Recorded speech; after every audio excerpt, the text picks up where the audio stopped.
Tugas berat menanti Direktur Reserse Kriminal Umum Polda Bali yang baru, yaitu Kombes Pol Sangmade Mahendra Jaya. Mulai dari kejahatan geng motor hingga isu reklamasi Teluk Benoa menjadi perhatian Kapolda Bali Irjen Pol Sugeng Priyanto. Kapolda Bali Irjen Pol Sugeng Priyanto Kamis pagi melantik Kombes Pol Sang Mahendra Jaya sebagai Ditreskrimum menggantikan Kombes Pol Heri Susanto yang kini bertugas di Polda Jateng dengan jabatan serupa.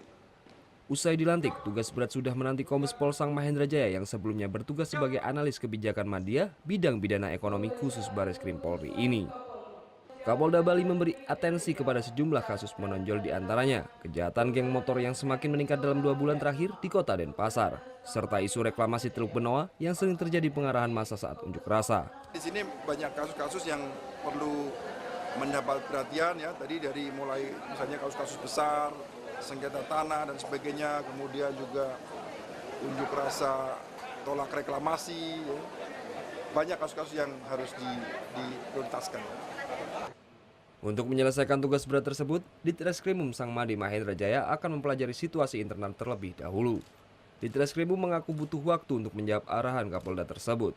Saya harus melihat dulu ke dalam kasus-kasus apa yang menonjol yang perlu saya tindak lanjuti, apa yang harus saya lakukan, bagaimana apa kekuatan organisasi saya, apa kelebihannya, saya harus lihat. Kemudian apa yang harus saya lakukan ke depan untuk menjawab apa yang tadi diarahkan oleh Bapak Kapolda. Mohon waktulah. Selain geng motor dan isu reklamasi, kasus curanmor yang masih tinggi juga menjadi pekerjaan rumah yang harus segera diselesaikan. Muhammad Hasanuddin melaporkan untuk NET.